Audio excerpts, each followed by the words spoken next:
મેઘરજ તાલુકાના અંતરિયાળ રાજસ્થાન સરહદે આવેલ મોટી મોયડીથી ધેમડા જવાના રસ્તા પર આવતી વાત્રક નદી પર પુલના અભાવે દર ચોમાસે 2 મહિના બંને તરફના લોકોના વાહન કામકાજ અટકી જાય છે અને પુલના અભાવે અનેક મુશ્કેલીઓ સહન કરવાનો વારો આવે છે।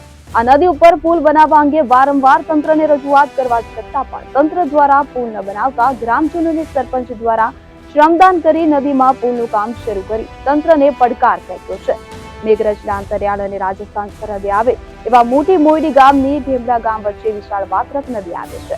વાત્રક નદી ઓળંગીને મોયડી ગામના ખેડૂતોની લગભગ 250 વીઘા કરતા પણ વધુ જમીન ધેમડા ગામે આવેલી છે। દરરોજ ખેડૂતોને ખેતીકામ માટે નદીમાં થઈને જવું પડે છે અને તે સિવાય રાજસ્થાનના 25 કરતા વધુ ગામના લોકોને અવરજવર કરવા માટે વાત્રક નદી ઓળંગવી પડે છે। જ્યારે નદીમાં પૂર આવે ત્યારે બંને તરફ ખેડૂતો, વિદ્યાર્થીઓ અને સ્થાનિકો 2 માસ સુધી સંપર્ક વિહોણા બને છે।